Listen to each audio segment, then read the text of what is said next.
Olá, você que está conosco, é um prazer imenso tê-lo conosco para o Arrase Enem 2015. Que vamos juntos estarmos desfilando com muitos conteúdos de biologia. É um prazer imenso poder desfrutar dessa biologia maravilhosa e compartilhar conhecimentos relacionados ao teu Enem 2015. O Enem que é uma prova toda especial que hoje contempla milhares e milhares de candidatos que têm as habilidades testadas. Por que habilidades? Porque o Enem é composto por 8 competências na ciência da natureza e 30 habilidades. Dentro dessas 8 competências e 30 habilidades, nós temos, claro, os conteúdos da biologia e os conceitos da biologia importantes. Por esse motivo, nós vamos trabalhar com vocês na Biologia 1 com alguns aspectos específicos da biologia. Para quê? Para que você possa, em seguida, estar conosco na área Ciência da Natureza, contemplando a biologia junto com a química e, claro, a física. Então, no primeiro instante, nós vamos ter o quê? Aulas à parte de biologia e, claro, de física, de química, e em seguida os professores vão trabalhar em conjunto para preparar você o melhor possível para o teu Enem 2015. E, claro, o Enem, quando surgiu desde 98, nós acompanhamos e temos feito a prova junto com os alunos praticamente todos os anos. E temos realmente uma apreciação bastante grande, um apreço bastante grande à prova do Enem, trabalhando competência e habilidades. Então, nós vamos hoje trabalhar um pouquinho com questões específicas de biologia para que você tenha a base e possa resolver as questões, os itens, como o INEP coloca, não coloca questões, mas itens com muita propriedade. Mas para isso nós precisamos do quê? De um fundamento. E esse a gente vai trabalhar nas aulas do Enem específico de biologia. Eu sou o professor Cornélio e estarei com vocês dividindo a biologia com o professor Geraldo Cardoso Sobrinho. Vamos lá então? Um bom trabalho a todos e vamos arrasar no Enem 2015. Vamos lá, pessoal. Nós vamos trabalhar com alguns aspectos relevantes da biologia celular, iniciando com a biologia celular. Então, quando nós falamos em biologia celular, claro, antiga citologia, nós temos que falar primeiramente nas células. Então, vamos falar em células e vamos comparar as células. Aqui nós temos nessa imagem uma célulazinha que é chamada de célula procariota ou procarionte. O que tem essa célula procariota? A célula procariota, como o nome sugere, pró, primeiro, primitivo, que veio antes, cário, cário vem de núcleo, é uma célula que não tem um núcleo definido, um núcleo verdadeiro. É uma célula que ela vai apresentar algumas características peculiares. Então, uma coisa muito importante, o que toda célula tem que ter, seja ela procariota, seja ela eucariota. Eu significa verdadeiro, cário, núcleo, ter um núcleo verdadeiro. Então, se você observar nessa figura aqui, a célula ao lado, ela é uma célula vegetal eucariota. Eucariota. Agora, o que as duas células têm que ter em comum? Toda célula vai apresentar, deve apresentar, primeiramente, uma membrana plasmática. Toda célula tem que ter, obrigatoriamente, um hialoplasma, aquele líquido que fica dentro do citoplasma. Toda célula tem que ter, terceiro, material genético, seja ele dentro de um núcleo, como uma eucariota, ou disperso no hialoplasma, como nas procariotas. E toda célula tem que ter uma organela que não tem membrana, chamada ribossomo, que faz a síntese proteica. Então, recordando, membrana plasmática, o hialoplasma dentro do citoplasma, o material genético e os ribossomos. Portanto, isso é comum entre célula procariota e eucariota, seja eucariota de fungo, de protozoário, ou de animal, ou de vegetal. Vamos dar continuidade na tela. Então, se você observar aqui, nós vamos realmente encontrar nessa célula procariota os ribossomos, o citoplasma com hialoplasma, o material genético nucleóide disperso no hialoplasma e vamos ter, claro, a membrana plasmática aqui. No caso, como trata-se de uma bactéria, nós vamos ter parede celular que é de proteoaminoglicanas ou mureína. Agora, ao lado, nós temos uma célula vegetal. Uma célula vegetal, que é uma célula eucariota, claro, ela vai ter parede celular celulósica, né? Ela vai ter um núcleo bem definido. Esse núcleo tem um material genético associado a proteínas específicas, as chamadas histonas. Existe um mieloplasma dentro desse citoplasma com várias organelas membranosas. Uma célula eucariota, além de apresentar um núcleo, que tem uma carioteca, também apresenta organelas com membrana. Como você pode observar aqui, nós temos o complexo golgiense, o retículo endoplasmático rugoso, o liso, existem mitocôndrias. Então, nesse caso aqui, como uma célula vegetal, os cloroplastos, que são organelas que apresentam membranas. Então, você poderia me questionar, Cornélio, então qual é a diferença entre uma célula pró e eucariota? Quais são as diferenças cruciais entre essas duas células? Vamos observar aqui mais um pouquinho essas diferenças. Então, se nós analisarmos aqui, primeira grande diferença, uma célula procariota, ela não tem carioteca, ou seja, o envoltório nuclear, enquanto que a eucariota, ela tem esse envoltório nuclear. O DNA, o material genético de uma célula procariota, ele não está associado a proteínas, ele é desnudo. Então é um material genético que não tem associação com as proteínas histonas, especialmente. Enquanto que o DNA de uma célula eucariota é ou vem combinado às proteínas. Os cromossomos de células procariotas, eles são únicos, um cromossomo só. Enquanto que nas células eucariotas são múltiplos. No nosso caso, são 23 pares de cromossomos. Os nucléolos, que são estruturas especiais responsáveis pela formação de RNA ribossômico e os ribossomos, na célula procariota, ausente. Na célula eucariota, presente. A divisão da célula. A divisão da célula é uma fissão binária, no caso de uma célula procariota, ou seja, uma célula se divide ao meio e forma duas filhas. Fissão binária, cisparidade ou divisão simples, enquanto que numa célula eucariota, nós vamos ver que existe mitose e meiose. Outra diferença também bem específica, os ribossomos de uma célula procariota, eles têm duas subunidades, a subunidade 50S e a subunidade 30S. Na verdade, são chamados de ribossomos 70S. Enquanto que numa célula eucariota, nós teremos subunidades 60S e 40S, chamamos de ribossomos 80S. Então, 70S procariotos, 80S os eucariotos. E endomembranas, como havia comentado, organelas membranosas não existem em células procariotas, mas vão existir em células eucariotas, como cloroplasto, como mitocôndria, como complexo golgiense, como retículo endoplasmático liso e rugoso, lisossomo e etc. Agora, vamos ver mais alguns aspectos relevantes ainda. As organelas que nós comentamos.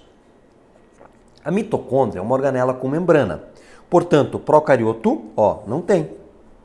Mitocôndrias com membrana, vão existir em células eucariotas. Cloroplasto, organela com membrana, procarioto não vai ter. Mas tem célula procariota, por exemplo, as cianobactérias, antigas algas azuis, que apresentam organelas, que apresentam clorofila, mas não apresentam a organela cloroplasto, e fazem fotossíntese. Não tem organela com membrana.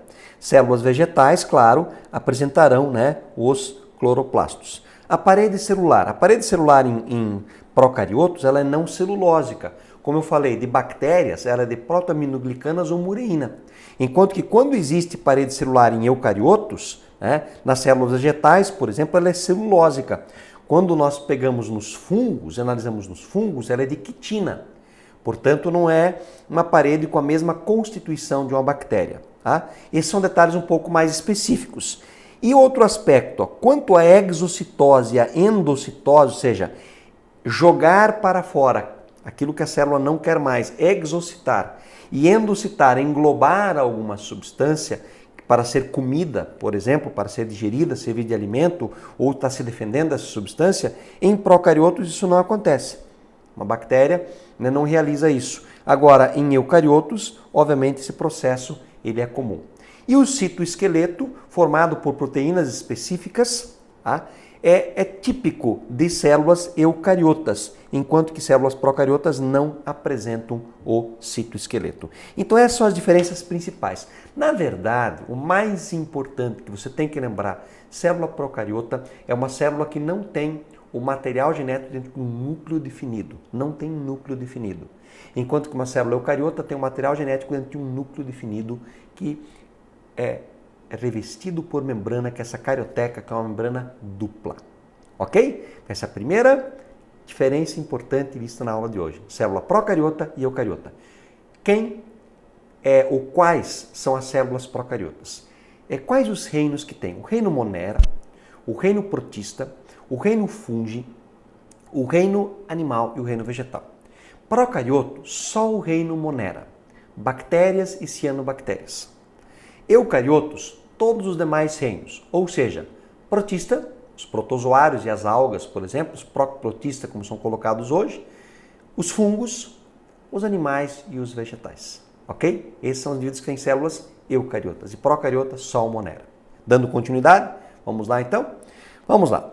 Seguindo aqui, a membrana plasmática, a primeira estrutura que define a célula como célula. Por quê? Toda célula tem que ter, seja ela procariota ou eucariota, ela tem que apresentar obrigatoriamente uma membrana plasmática. Então, olha lá, presente em todos os tipos de células, primeira característica marcante. Segundo, em células procariotas, só reveste a célula, ou seja, não tem organela com membrana. Em células eucariotas, vai revestir a célula e, claro, vai revestir também os organóides, como o cloroplasto, mitocôndria, os retículos, complexo golgiense, lisossomos e etc. A espessura de uma membrana plasmática é muito fina. Ela tem de 6 a 10 nanômetros. Tá? É a média em torno de 7,5 nanômetros. 1 nanômetro é 1 sobre 1 milhão, portanto, de milímetros. É, na verdade, algo muito pequeno. Por isso, ela somente é visualizada em microscopia eletrônica. O microscópio óptico não vai te dar definição de membrana plasmática. A composição dela é lipoproteica, ou seja, lipo vem de quê? De lipídios. Lipídios. Entre os lipídios estão, obviamente, as gorduras, os óleos, vamos ter hormônios, os esteroides. Então, ela é formada de lipídios e proteínas. Os fosfolipídios, mais colesterol, em torno de 30% a 75%. As proteínas podem variar de 25% a 80%. E os carboidratos, os açúcares, em torno de 10%. E você podia pensar assim, mas qual é a função da membrana plasmática? A membrana plasmática ela está revestindo a célula como um todo. Então, entre outras coisas, ela vai dar forma a essa célula. Ela separa o meio interno do meio externo. Por isso, através desta membrana, pode ocorrer o transporte de substância do meio interno para o externo, que é uma das funções relevantes que nós vamos destacar bastante hoje, e por sinal aparecem muitas questões no Enem sobre transporte através de membrana, tanto ativo quanto transporte passivo. Ok? Então vamos analisar agora com detalhes aspectos bastante relevantes dessa membrana. Tá? Então, a regular a entrada e saída de substâncias, delimitar o ambiente celular compartimentalizando as moléculas, ou seja, pode existir um tipo de substância dentro diferente do que tem fora e etc. Aqui nós temos uma imagem que mostra o esquema de uma membrana plasmática. Tá? Então, se nós olharmos aqui, nós vamos encontrar essas pequenas pelotinhas, são os lipídios. Aparece um pirulito ou um balão, que apresenta aqui um fiapo dependurado. Só que você observa que tem uma camada aqui e tem outra camada aqui. Portanto, ela é o quê? É uma estrutura, essa estrutura aqui é uma estrutura bilipídica. E aqui nós vamos ter o quê? Proteínas. Você observa que tem proteínas que elas vão de um lado até o outro. Portanto, elas são proteínas integrais ou transmembranosas. E temos proteínas periféricas, estão somente em um dos lados. Se você observar, aqui nós temos glicolipídios, aqui nós temos glicoproteínas, que são muito usados para a identificação. Então você tem uma camada bilipídica. Observe uma outra imagem aqui, Então você observa que tem uma dupla camada de lipídios e nós vamos encontrar aqui proteínas integrais que atravessam fora a fora, muito usados no transporte, e temos proteínas periféricas, ok? Então essa estrutura básica, esse é o modelo de Singer e Nicholson, que é o modelo hoje válido de membrana plasmática. Então essa é a estrutura básica da membrana plasmática. E só lembrando, quando a gente analisa a disposição desses fosfolipídios na membrana, observem, olhem só, aqui o fosfolipídio, né? Então aqui você tem essa bicamada lipídica, ok? Então aqui nós vamos ter o quê? Esta região interna é uma região apolar, formada por ácidos graxos, né? Repelida pela água. Ou seja, essa região não tem afinidade com a água, por quê? Porque uma substância apolar, ela é dissolvida, se ela é apolar, somente por outra substância apolar. A água é uma substância polar.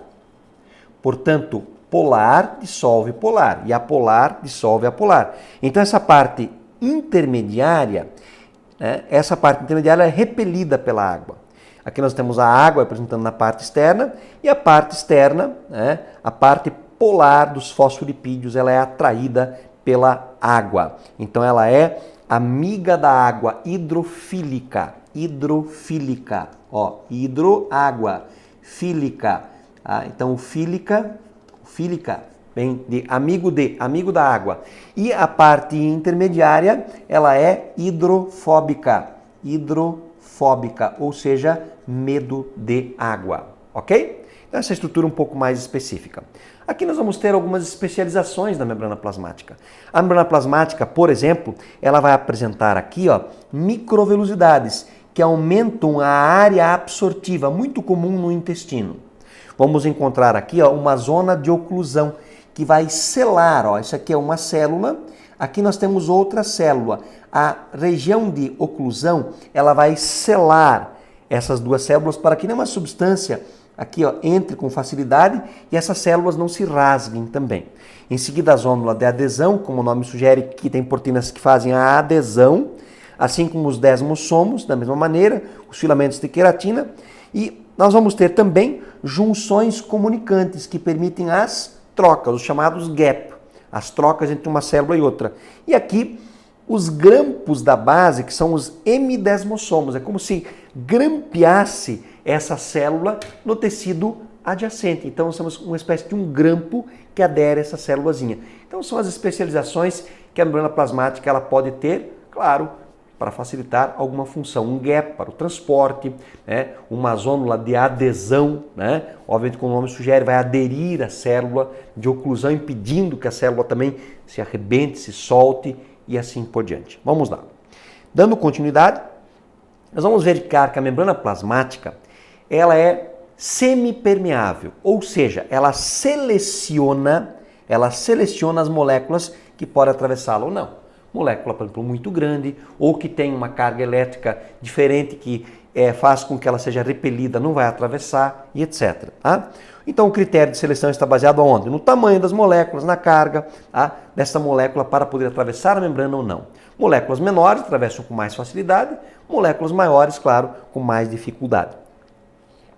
Moléculas apolares atravessam a porção lipídica, como nós vimos, o lipídio é apolar, da membrana plasmática, e as polares obviamente pelas proteínas, né? Exceto as muito pequenas ou fracamente polares. Então as apolares pela parte lipídica e as polares pela parte proteica. Tá? Essa permeabilidade, né, ela vai ocorrer ela é, como eu falei, ela é semipermeável, portanto ela é seletiva. E uma coisa muito importante, quando nós analisamos o aspecto de transporte da membrana, nós temos que pensar o seguinte, nós temos que pensar que nós temos aqui um meio externo, a membrana um meio interno. Então eu posso ter uma concentração de solução no meio interno diferente da do meio externo. Quando nós avaliamos essas concentrações, a gente vai definir quem é mais concentrado e quem é menos concentrado. Aí vem um conceito importante para você. Ó. Quando nós analisamos, vamos imaginar aqui que nós temos um pequeno esquema aqui em cima. Tá? Então nós vamos dividir. Ó. Vamos imaginar que eu comparo o meio A com o meio B. Comparando esses dois meios que são separados por membrana plasmática, eu analiso que o meio A ele é mais concentrado e o meio B ele é menos concentrado. Por exemplo, imagina que no meio A eu tenho uma quantidade de água, 200 ml de água para 20 gramas de açúcar. Do lado B eu tenho 200 ml de água para 10 gramas de açúcar. O lado que é menos concentrado eu chamo de hipotônico. E o lado que é mais concentrado eu chamo de hipertônico. Se os dois lados tivessem a mesma concentração, eu chamaria eles de isotônicos. O mais concentrado é hipertônico, o menos concentrado é hipotônico. Existem transportes através dessa membrana. O transporte pode ser passivo ou ele pode ser ativo. Qual que é a diferença bem simples entre transporte ativo e passivo? O passivo, como o nome sugere, não há gasto energético. Ou seja, uma substância passa através da membrana sem ser necessário investir energia. O transporte ativo é aquele que gasta energia. Então, o transporte passivo, basicamente difusão e osmose, que é um tipo especial de difusão. Transporte ativo, as chamadas bombas de sódio, potássio, de cálcio, que é um investimento energético, porque elas são contra o gradiente de concentração. Ok? Então, vamos acompanhar agora mais alguns aspectos. Então, a osmose, né, é o deslocamento do solvente da água de um meio menos concentrado para o meio mais concentrado através de uma membrana semipermeável. Então, a osmose passa a água de um meio menos concentrado para o meio mais concentrado até que os dois meios se tornem iguais, ou seja, iso, tá? De mesma concentração. Então, passa água de um meio hipo para um meio hiper através de uma membrana semipermeável. O que passa? Solvente. Esse solvente especialmente é a água. Então, o solvente é água que vai estar passando especialmente aqui. E interessante, de um meio menos para um meio mais concentrado. Um exemplo bem significativo, que eu creio que vocês lembram, é o seguinte. Você tempera aquela alface, vinagre, sal e etc. Faz aquele tempero, coloca a salada de alface ali e mistura tudo. O que vai acontecer? Aquela água externa com sais e vinagre fica muito concentrada, ela fica hipertônica. A folha de alface está menos concentrada em sais, ela está hipo. O que é que vai acontecer? Osmose, a passagem de água do meio hipo para o hiper. A folha de alface vai perdendo água e fica toda enrugada, murcha. Um outro exemplo, quando você fica muito tempo dentro de uma piscina tratada com cloro. A água com cloro ela é hipertônica, o teu corpo é hipo. Como o teu corpo é hipo, o teu corpo começa a perder água para o meio, a pele começa a ficar enrugada, ok? Então, exemplos de osmose. Outro exemplo, você pega e quer desidratar para fazer carne, sol, charque, né, etc. Você vai colocar sal nessa carne, o que vai acontecer? O meio externo fica cheio de sal, hipertônico, a carne é hipo. A carne começa a perder água para o meio e desidrata. Por exemplo, banana apodrece facilmente, bananada, não. Goiaba apodrece facilmente, goiabada, não. Por quê? Porque, na verdade, na bananada e na goiabada se acrescenta o quê? O açúcar. O açúcar torna o meio externo hipertônico. Consequentemente, a bananada, né, a banana ou a goiaba desidratam. Se uma bactéria quiser afetar lá um fungo, aquele ambiente, essa bactéria e o fungo também vão desidratar. Por isso que mel não estraga. Se for mel verdadeiro, não estraga. Ele cristaliza, mas ele não estraga. Porque ele é muito concentrado em açúcares. E as bactérias e fungos não sobrevivem. Beleza? São aspectos bem relevantes e práticos para você aplicar o processo de osmose. Osmose é o que mesmo? Passagem de água ou solvente através de uma membrana semipermeável de um meio menos concentrado ou hipotônico para o meio mais concentrado ou hipertônico, até que os dois meios se igualem. Ok? Outro exemplo bem significativo, um náufrago. O indivíduo está lá 2 dias na água do mar. Você observa que ele começa a ter rachaduras na pele. Por quê? A água do mar é hipertônica, ele é hipo, ele começa a perder água pelo corpo. Se ele tomar água, pior ainda, ele perde água por dentro e por fora. Porque vai perder água do tecido para o intestino, vai ter diarreia, e além do mais ele perde água por fora, ele morre desidratado no meio de um mundaréu de água mais salgada. Ok? Tranquilo? Vamos dar continuidade? Então vamos lá. Temos um outro processo que é a difusão simples e a difusão facilitada. A difusão simples, gente, é muito simples mesmo. Exemplo clássico. Vamos imaginar que no canto da sala você começa a descascar uma... aqui no sul se diz tangerina, mimosa, poncã, etc. Talvez no norte, no nordeste tenha outro nome. Você observa que daqui a pouco a sala toda recebeu aquele odor, né? Ou alguns tipos de salgadinho que você abre o pacote e aquele cheiro se espalha. No caso da difusão, as moléculas, né, na verdade as moléculas de soluto, vão de um meio mais concentrado para o meio menos concentrado. Então elas vão se difundindo. Difusão, portanto, transporte passivo, onde há a passagem de soluto de um meio de maior concentração para um meio de menor concentração. Tá? Então, um exemplo bem clássico é das trocas que ocorrem nos nossos pulmões. O oxigênio passa do alvéolo pulmonar para o sangue venoso. No alvéolo tem mais oxigênio, no sangue venoso tem menos. O gás carbônico inverso, ele passa do sangue venoso para o alvéolo, porque no sangue venoso tem mais, no alvéolo tem menos. Então, esse é transporte passivo chamado difusão. Qual que é a diferença com a osmose? Que na osmose passa solvente, passa água.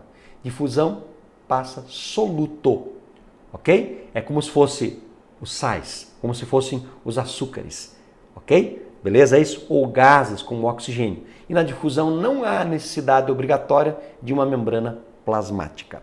Seguindo, gente, e ainda o transporte facilitado, a difusão facilitada, que também é passiva, por que ela é facilitada? Por quê? As proteínas de membrana, né, as tais das permeases, se nós voltarmos aqui, ó, essas proteínas de membrana, elas podem facilitar a passagem de substâncias. Tá? Então, as substâncias, tanto no sentido, num sentido quanto no outro sentido. Tá? Então, nós vamos ter a facilitação. Não é um processo ativo, ele é passivo. Tá? E ainda temos o transporte, né, chamado transporte ativo, onde ocorre um transporte contra o gradiente de concentração. Então, imagine o seguinte, ó. Imagine que eu tenho aqui a membrana plasmática e aqui eu tenho muito sódio e aqui eu tenho pouco sódio. Tá? Por transporte passivo, qual seria a lógica? A lógica seria o sódio passar do lugar que tem muito para o lugar que tem pouco. Mas isso não pode para o bom funcionamento da célula. O que é que vai acontecer? Eu preciso fazer um transporte contra o gradiente. Eu preciso tirar do lugar que tem menos e jogar para o lugar que tem mais. Como isso é contra o gradiente, eu vou fazer o quê? Gastar energia. Então, vou utilizar o quê? ATP. Então, envolve gasto energético. As chamadas bombas de sódio, potássio, cálcio, elas ocorrem contra o gradiente de concentração, transporte ativo. Aqui nós temos um exemplo clássico. Ó. Nós temos uma célula vegetal e uma célula animal, no caso uma hemácia. Tá? Então, você observa aqui a célula vegetal, ó, íntegra, com todas as suas partes. E essa célula ela foi colocada em 3 meios. Ela foi colocada, tá? Primeiramente aqui, se você observar, ó, essa célula sofreu a tal da plasmólise. O que é isso? Ela foi colocada no meio hiper. Consequentemente, ela é hipo. O que vai acontecer? Ela vai perder água. Por que ela não se deforma? Como ela é uma célula vegetal, tá? Ela tem uma parede celular que a protege. Quando ela perdeu água, nós falamos que ela ficou plasmolizada. Tá? Então, observe aqui uma plasmólise bem mais avançada. O vacúolo foi perdendo água. Olha o vacúolo aqui, ó. Ele foi perdendo água. E ela não ficou deformada por causa da parede celular. Tá? Agora, a deplasmólise ou desplasmólise é quando essa célula é colocada no meio hipo. Portanto, ela é hiper. Então, o que vai acontecer? Ela ganha água. E ela fica túrgida, ela fica inchada. A célula vegetal não morre, porque ela tem essa proteção. A célula animal, ela pode, sim, estar indo para o espaço. Ó. Observem aqui, essa célula aqui, ó, ela perdeu água. Ó. A concentração de uma hemácia e a concentração do sangue é em torno de 0,94. Aqui observe que a hemácia ficou toda enrugada, então ela perdeu água. Aqui ela ficou inchada e explodiu. Se ela ficou inchada e explodiu, ó, ela foi colocada numa solução, o quê? Hipo, ela ganhou água. Se ela perdeu água e ficou crenada, enrugada, é porque ela foi colocada numa concentração, o quê? Hiper. Então aqui ela ganhou água, ela perdeu água, desculpem. Então aqui ela perde água, ela fica toda enrugada e aqui ela ganha água. E como ela não tem parede celular, ela explode. Ok?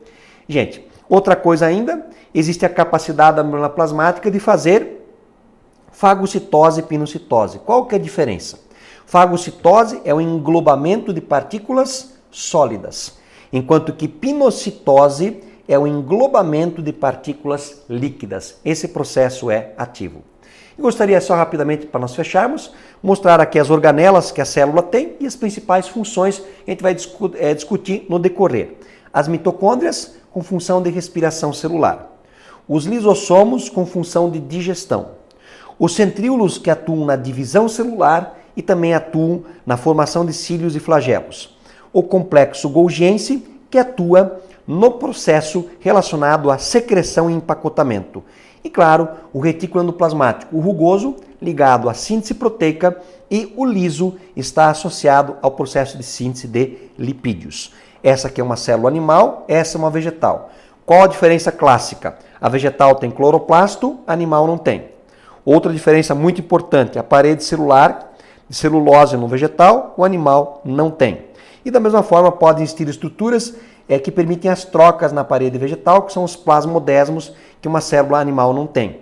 E o vacúolo de suco celular, que o vegetal tem, o animal não tem. Essas são as principais diferenças entre célula vegetal e animal. Esta foi a nossa primeira aula de biologia. Eu sou o professor Cornélio, estarei com vocês por muitas aulas ainda discutindo a biologia. Um grande abraço a todos e bons estudos até nossa aula de número 2. Valeu, pessoal!